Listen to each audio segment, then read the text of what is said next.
From the unexplained to the mundane, come join us on a journey to the fringe.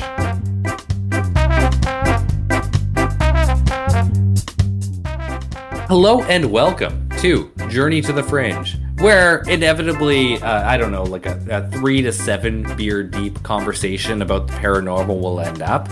We are your podcast hosts, Taylor and Chelsea, just taking you to where the beer would eventually, if you're that kind of drinker. If not, we would just treat us as a simulator to there. Now, today is a Chelsea episode, so I don't have much of a segue from there, but Chelsea can take it from here and segue beautifully, I'm sure. No time to waste. I'm jumping right in with no segue. A near-death experience, NDE, is a profound personal experience associated with death or impending death.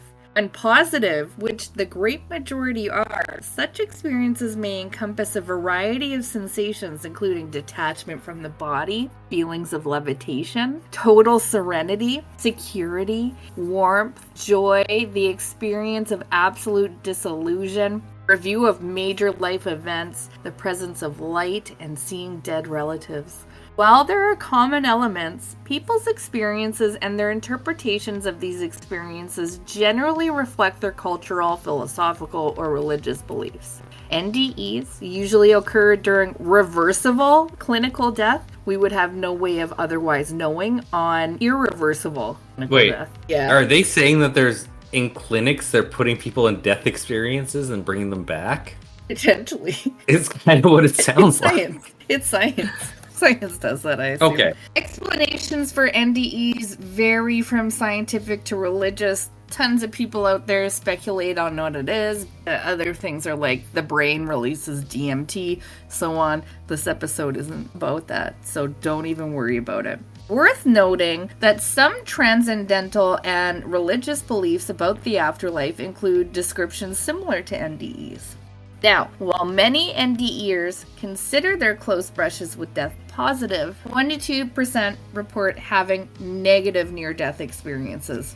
By this time, you may think that we're talking about NDEs today. Which I did, yes. And you would be right. Okay. But more specifically, we're going to be talking today about distressful negative NDEs and just what that looks like. Oh, good. It's going to be terrifying. I found out there's actually a lot of research out there on it, not as much as regular NDEs. Those people don't like to talk about the negative NDE stuff. And so I had to pare it down actually for this episode, and I'm not going to get that much into the research itself, maybe a little bit. Today, I want to focus on just what can be experienced and some of the NDEs themselves. With that being said, let's talk about some of the scientific research. Most research into NDEs in the 1970s and 1980s focused on pleasant experiences. It wasn't until the 90s that wider attention to distressing NDEs began. The first modern description of a terrifying hellish NDE comes from Delacour's research in 1974. And they described fiery pits and eyeless figures. It later may have been considered possibly fictional. That's Delacour for you. Then, Rawlings, 1978. Yes, these are people, I left out their first name, who described the hellish NDEs that they were looking into as hellish scenes with grotesque beings, violence, and demonic torture. Noted high variability between what they're experiencing with these. Lindley et al., 1981, described extreme fear, panic, anger, and visions of demonic creatures. Gallup and Proctor, 1982, which really sounds like a shampoo company. Yeah, it does. Rare reports with emotionless faces, confusion, discomfort, and fear of annihilation. Gray, 1985, explains intense fear, loneliness, mental anguish, and a hell-like experience with evil forces and demonic encounters. Atwater, 1992, describes negative NDE experiencers were experiencing cold, dark, violent settings with lifeless figures, emotional distress, and a fight to survive. These guys all did research into these negative NDE experiences. Obviously, they don't sound good at all to be going through. Kind of shitty. Yeah, really kind of shitty. And researchers Melua and Kinnunen used interpretive phenomenological analysis to deeply explore the personal meaning and lived experience of 8 individuals who had distressing NDEs, with a goal in mind: to understand the themes that emerged from their narratives. This is all very scientific. Let's take a look at the key themes identified from their research. So number 1 is fear, which was present in 7 out of 8 experiences. I don't know what the fuck was wrong with the last guy. That was the most common feeling. Number 2 is confusion, which appeared in 3 out of 8 cases. People didn't understand what was happening, probably why it was happening as well, as we'll see in a theme that pops up with the experiences. Number 3, described in 4 out of 8 cases, was a dark realm, often identified as hell. To be fair, that's probably cultural, is the problem. I was going to comment all this is going to be, okay. I don't know what else. I would probably even consider it that if I was to see something like that. Yeah, but the thing is that's cultural to us. So, unfortunately, unless we're getting things from other countries, say like Asia and Africa, we're not going to know if it's just be misinterpreting the same thing because of our outlook. That's a very good point to bring up right now. This is a very American, North America point of view on this. Very. I did not look outside at all. Number 4, which in 3 out of 8 cases, they felt a judgment by God. They felt judged as unworthy. The next is self-judgment. Some judged themselves as unworthy in 2 out of 8 cases. Number 6 is a loss of control. They felt out of control in 5 out of 8 experiences. A minority, 2 out of 8 people, had a sense of control during this. Number 8 was a pleading for divine help, which is weird because one person is missing out of there. Maybe there's just no feeling of control either way. Yeah, it sounds like it. If I'm doing my math correct. This 2 equals 7. Yes. Number 8, pleading for divine help, reported in 2 out of 8 experiences. Number 9, being rescued without asking, also occurred in 2 of 8 cases. And that finally, the last one was feeling alone and rejected, mentioned in 2 out of 8 narratives. Kelsey, so that was the least common. I want to confirm that it sounds like pleading for help in those situations actually does pay off, because 2 out of 8 did it, and then 2 out of 8 had divine intervention. But we'll never know if it's the same 2 out of 8 I choose to assume. While aspects of negative death experiences are similar to positive ones, they kind of have similar components, just kind of on the opposite end of the spectrum. The negative NDEs relay a highly distressing experience. I think you've gathered that by now. Mm-hmm. So they've also quantified the type of negative NDEs that have identified by the researchers doing this research, taking them all together and saying these are the core kind of experiences that people are having. And if you're lucky, on some of them, I have examples to go with them. The first is called the inverse NDE.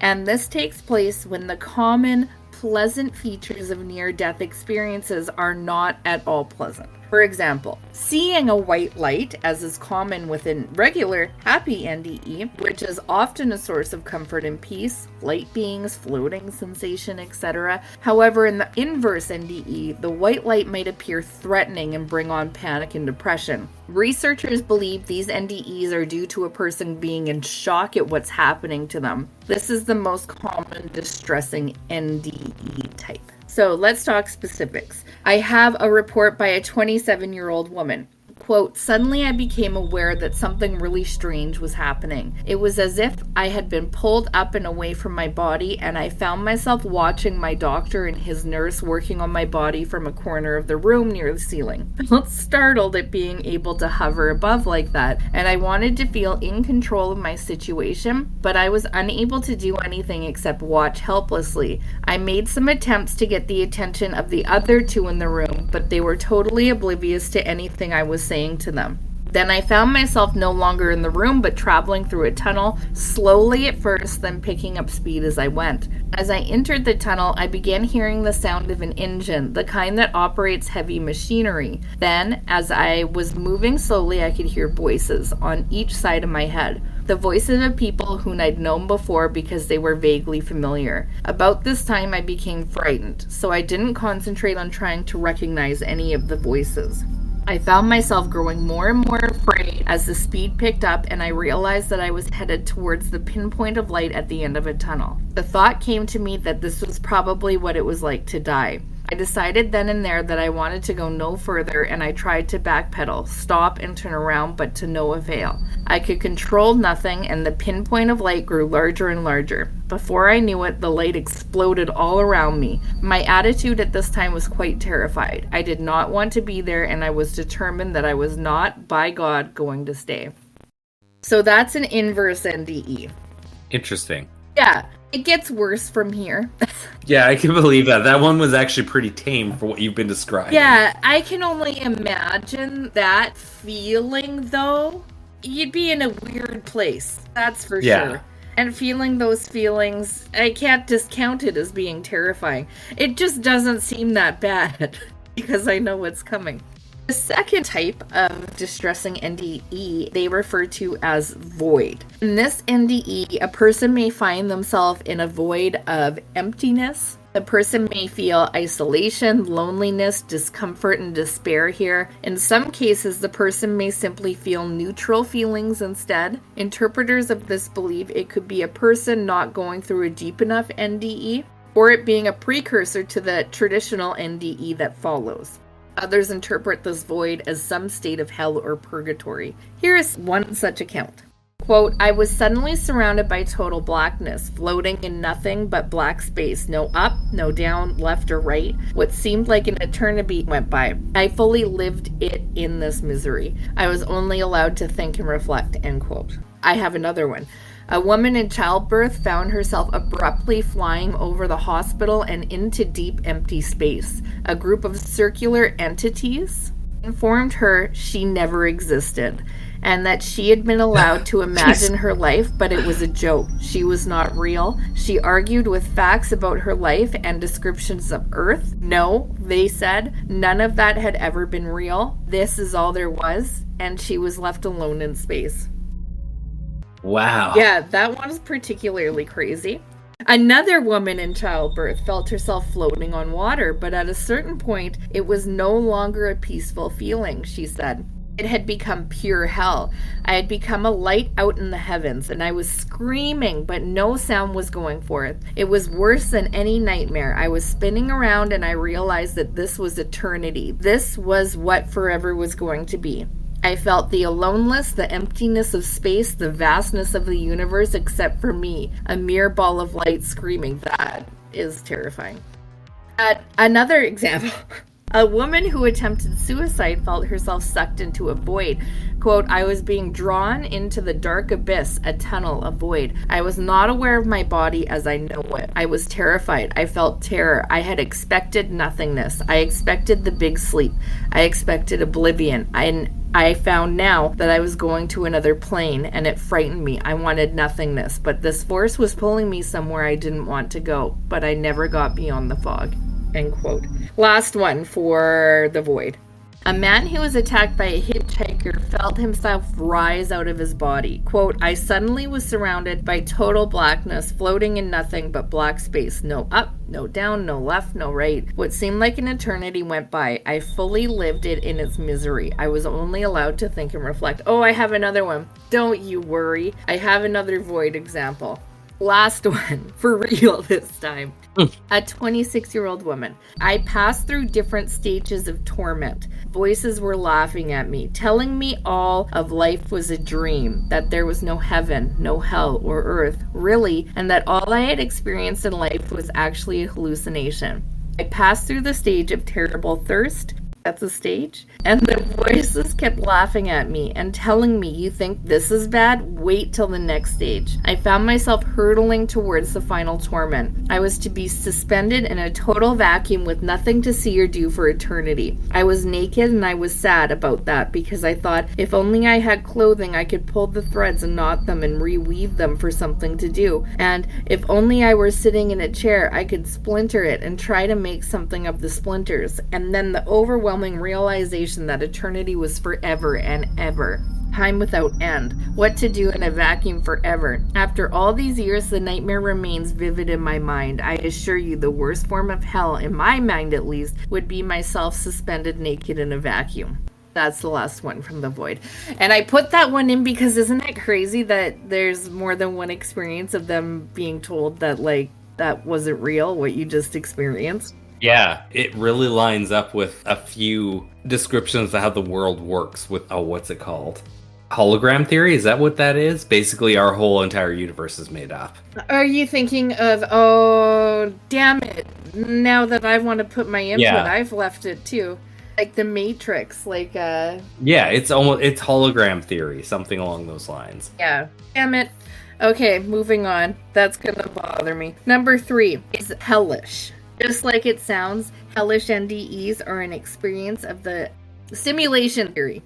Hellish, just like they sound. Hellish NDEs are an experience of the common perceptions of hell. This is the least common type, but has been shown to occur in quite a few of NDEs cross-culturally. This NDE represents the classical imagery of demons, monsters, taunts, people chained, suffering, darkness, smell, fire, etc. Many who've experienced this remember it for years and are still disturbed by it unless they can make some meaning out of it. I feel like all of these would stick with somebody, so for them to point it out on this one that it sticks with them for years probably means a little bit more than that, because I would assume being told that none of this is real would stick with you for a while. Yeah, me too. Yeah. It would be life-changing. But in a different way than I was tortured for eternity and then I was returned to this life. I mean, but if you never experienced both of them, like, I would assume that one would stay with you kind of equally because you never experienced the other, right? Yeah. Fair enough. So, here's a report of a hellish NDE. Quote, when I reached the bottom, it resembled the entrance to a cave with what looked like webs hanging. I heard cries, wails, moans, and the gnashing of teeth. I saw these beings that resembled humans with the shape of a head and body, but they were ugly and grotesque. They were frightening and sounded like they were tormented in agony, end quote. Next one. Oh, I got a lot of these ones for you. A man in heart failure felt himself falling into the depths of the earth.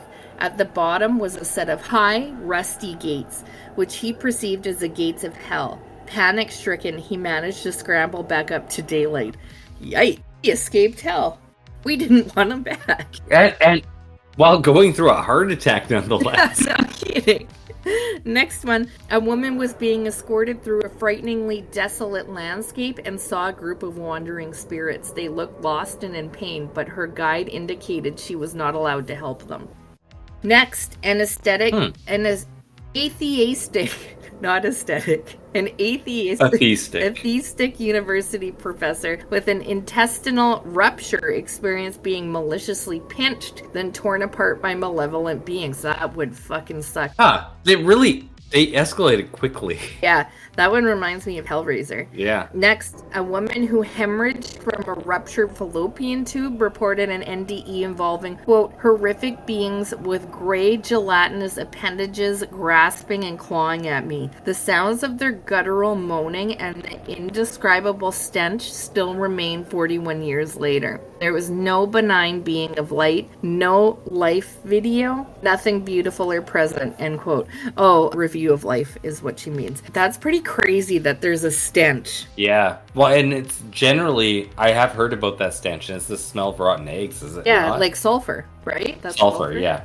Which is also the smell associated with UFOs sometimes. Yes. Which is weird. And it does come up again in this episode. Okay. Next, a 26-year-old woman. Instantly, I started plummeting downward, falling into darkness, a horrible, endless black space. Imagine standing in an elevator and all of a sudden the floor drops out and down you go.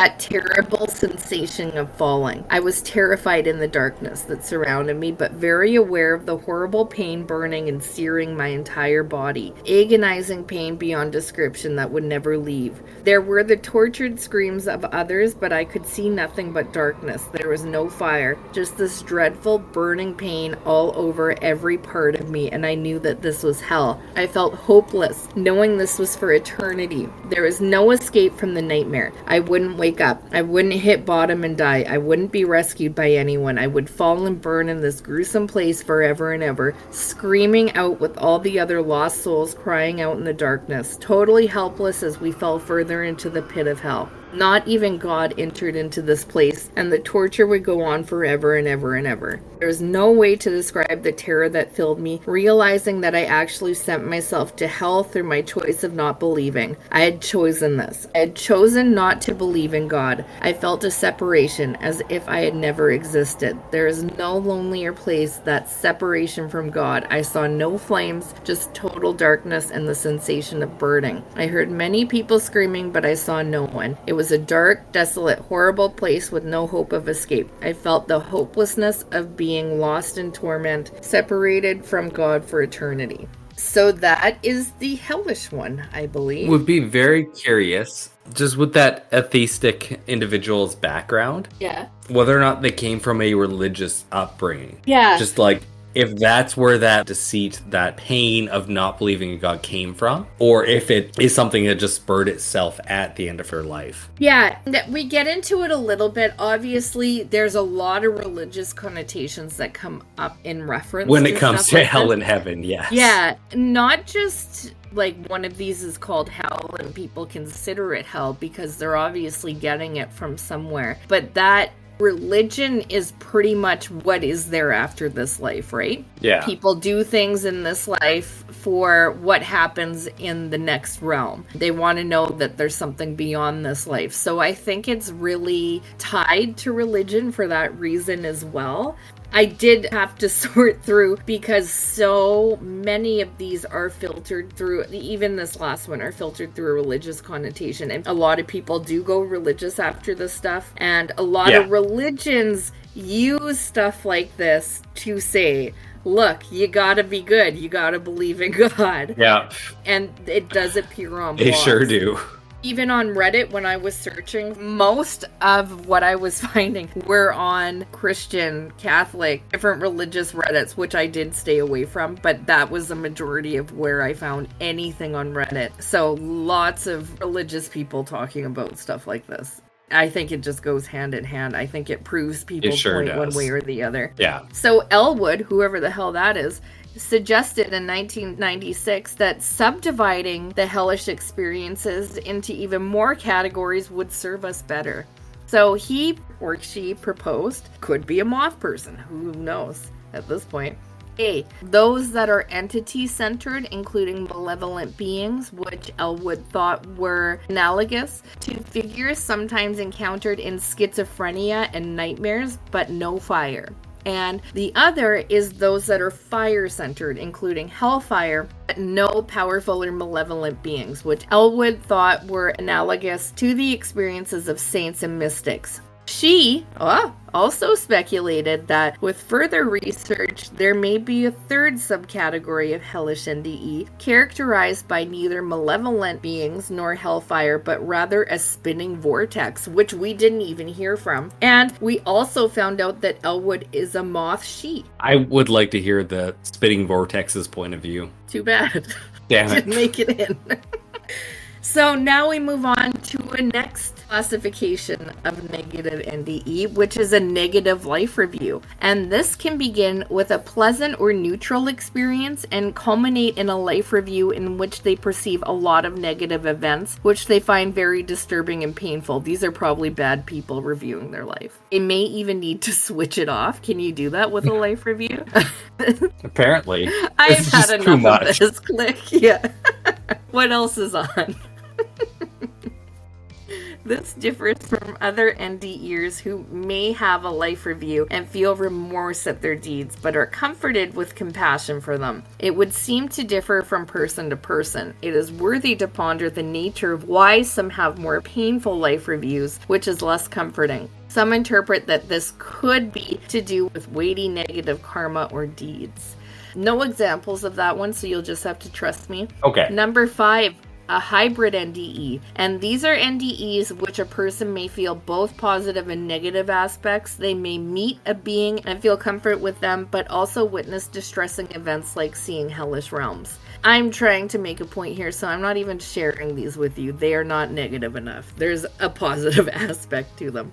Number 6, which I believe is the last one, is instructional. And in this category, experiencers are led by a spirit guide to a realm where they can witness deceased beings suffering extreme agony in a hellish type of existence. But the experiencers themselves are not subjected to the agony of the witnessed beings. An example of an instructional NDE was reported by a 27-year-old woman. I think they're all 27-year-old women for some reason. Weird. I know. Is this something that's just specific to that kind of cohort? Maybe.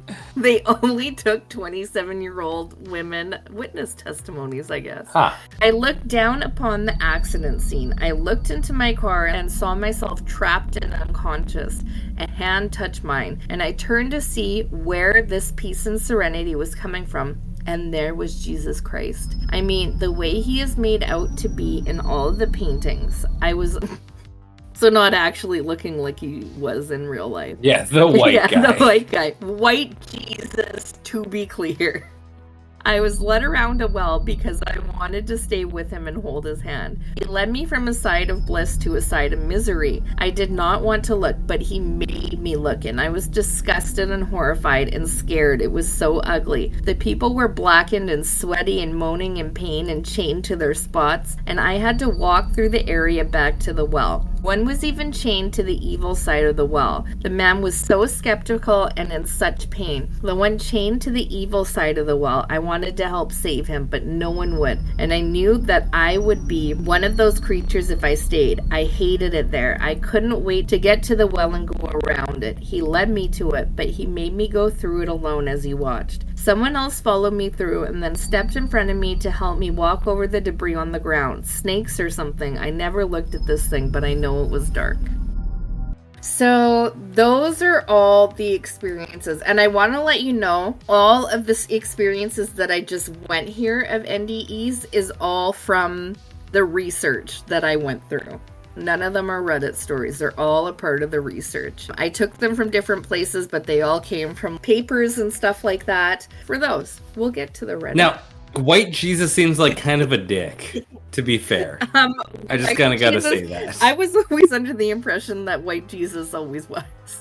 Was it just me? Yeah. Okay. Yeah.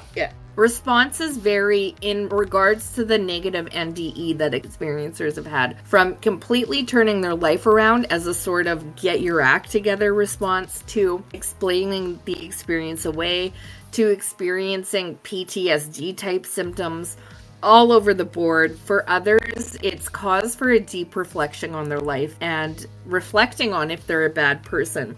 Quote, the changes in personal beliefs can be sudden and disorienting, and feelings of anger, depression, or estrangement from family and friends have been reported. I can only imagine if you had an NDE in which it said none of this is real, I would think that you would feel a certain amount of dissociation once you are alive again, if you come back from that.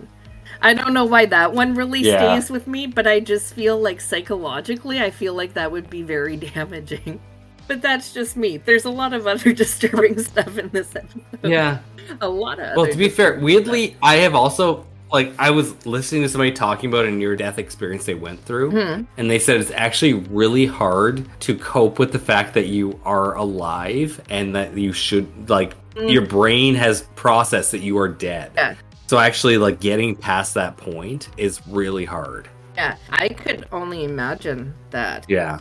Whatever you experienced after that alone. Overwhelmingly, their questions include some variant of, quote, what did I do to deserve this? Or what are the rules if the rules I live by don't work? End quote. I think that could be referring to a few things, such as thinking they ended up in hell, or the rule of, just living your life. Apparently that doesn't work because apparently you weren't, in some cases, living any life. There's a lot more research to not only the outcomes, but negative NDEs itself. Obviously, I couldn't put it all into the episode. A lot of it deeply religious, like I said, but I wanted to focus obviously more on the experiences, because that's where the money is.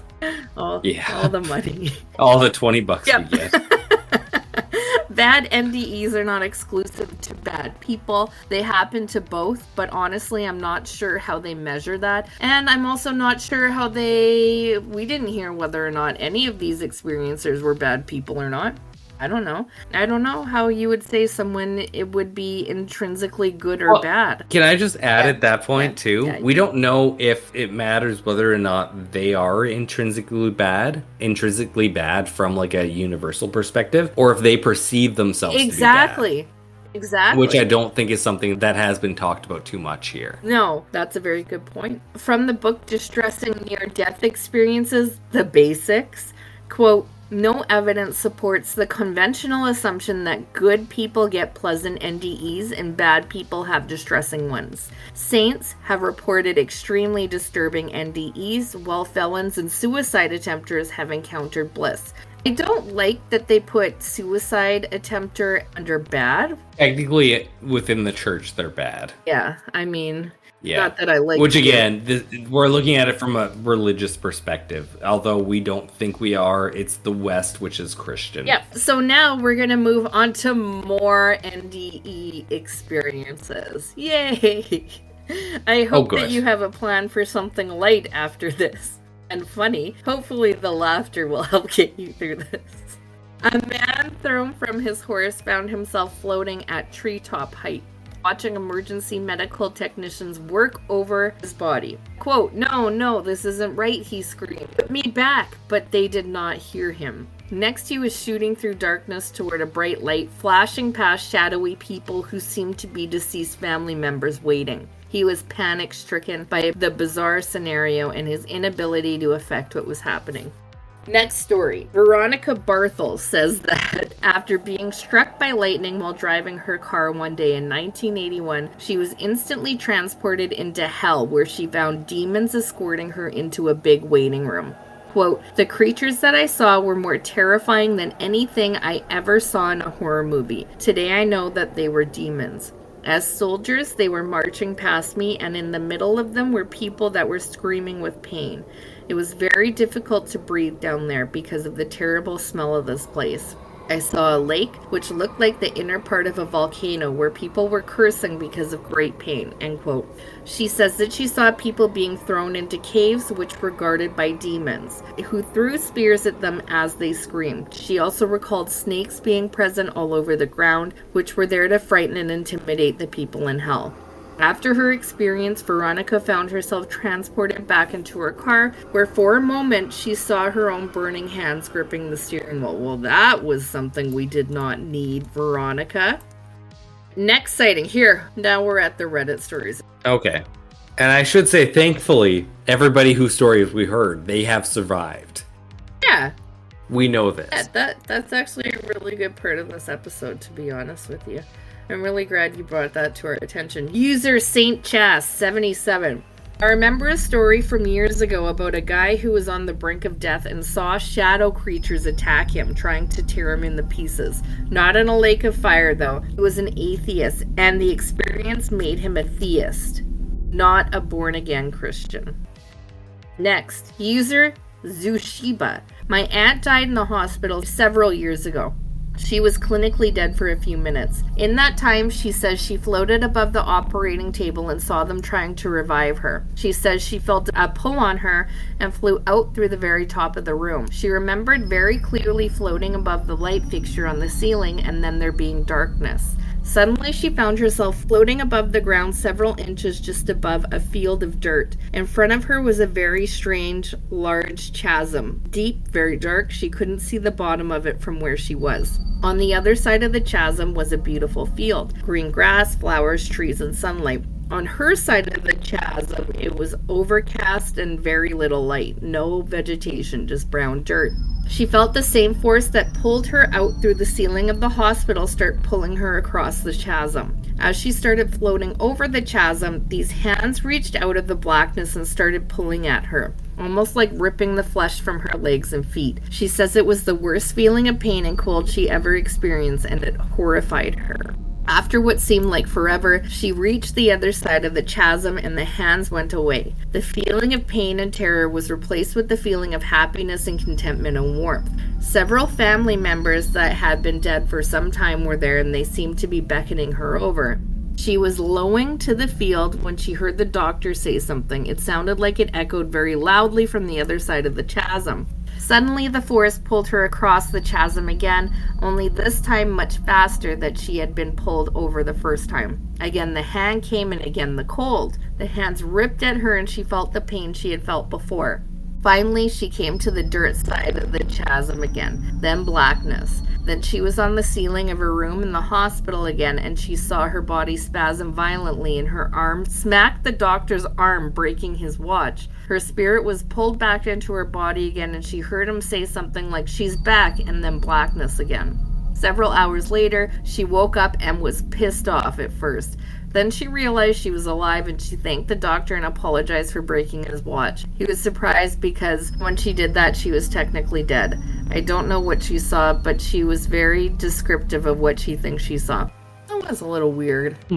And I don't feel like she was dead when that happened because she was moving around. If she can move, yeah. That's fair enough. Yeah. Okay, you're gonna like this one because I like the guy's name. User the Fecal Jesus. Oh, good. It's gotta be good. I wonder what he has to say about this. I've had a few friends who have been in crazy accidents and have slipped into comas as a result, so it's not really an NDE here, but here we go. One said it was the most peaceful experience ever. They had something similar to the white light phenomenon where they were floating above their body, seeing a bright light, etc. Almost the same stereotypical experience. The other had a completely different experience that shook me a little. He said he saw demons and creatures, all sorts of crazy shit. He even said he felt pain and sorrow. He said it was the most horrific thing he's ever experienced. Both of my friends aren't religious. We're both in comas and on heavy meds. Not sure of what exactly. I personally think a lot of it has to do with the meds and how they affect different people. I tain't no doctor, but that's my diagnosis. He tain't no doctor. He's got a point. User letter Petey, 43. A few years before my dad passed away, he was stabbed 3 times by muggers and died 3 times on the operating table. Up until the day that he offed himself, he maintained that when he briefly lost life, he was crawling through a wall to hell and was able to glance in and see hell. User Lantern. I have hospice patients that say angels come and visit them. One lady said there's a little boy sitting at the foot of my bed, saying I'm gonna go soon. I have seen many people at the end of their journey talking to dead relatives that have passed. I have been in the room of one elderly man who was terrified by what he saw, pain and fire, what he perceived as hell. He led a tumultuous life with no closure. He hadn't spoken to his family in years. I don't know if what he saw was real or just real to him because of all the turmoil and unfinished business in his life. That's kind of sad. This one, it has to be one of my favorite ones. It's so creepy. User Charles DeBalles. At the hospice, my grandma died, and the nurses told a story about some patients who just before they died, like literally minutes before, complained about 3 scary bald men in suits in the corner of the room. Not really a lake of fire, but still interesting. And someone commented on it. User Seishe Lalu said, very interesting. I used to have waking nightmares when I was younger, and it was always 3 figures in a corner waiting for me. Jeez. Creepy! I think we can all agree we don't want bureaucracy to spill over to the afterlife. I sure don't. We want it to be chaotic. We want it to be pointy, painful, but not bureaucratic. Exactly. That makes it worse. Few more. User not sure guy. My grandfather had a near-death experience where he says he saw St. Peter. So St. Peter asked, where to? And my grandfather replied, to heaven. St. Peter flips a lever and my grandfather said he just felt piercing cold and darkness. He was a bad person in many ways. He left my grandma and mom when she was 10. I didn't know him well at all, but that was his story. User Fleagle 66. The stepdad of an old ex-girlfriend had an experience he swears by. It was one that supposedly made him change his ways and turn to being a devout Christian. He was a raging alcoholic, abusive and destructive, got into a serious car accident and was on the operating table. Surgeons said that his heart actually stopped for a few minutes. He claims that he saw himself lying on the table with the doctors working on him. Then, instead of seeing a light, he saw total blackness, could smell something burning sulfur, and heard people screaming. The doctors told him that at one point he screamed on the operating table. There could be lots of other more reasonable explanations for this, the most obvious being that he was completely full of shit. But it's a story nonetheless I was told, so given the subject matter, I felt I should share. User CC Van. Yes, I've experienced this as well. It was completely black, though I wasn't alone. But it was a distressing experience and not at all like the beautiful serenity light everyone experiences. It sucks because the distressing NDEs happen often but are less talked about, but they're out there.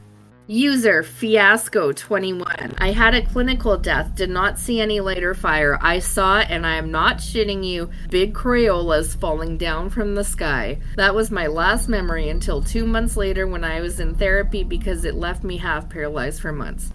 I liked the Crayolas of that, but it took a turn at the end and became worse. That has to be the tamest of the things that we've dealt with so far. It really is. And I'm going to leave you off with a gooder for the last NDE experience, and this is user deleted, unfortunately. I cannot give credit to which user on this one.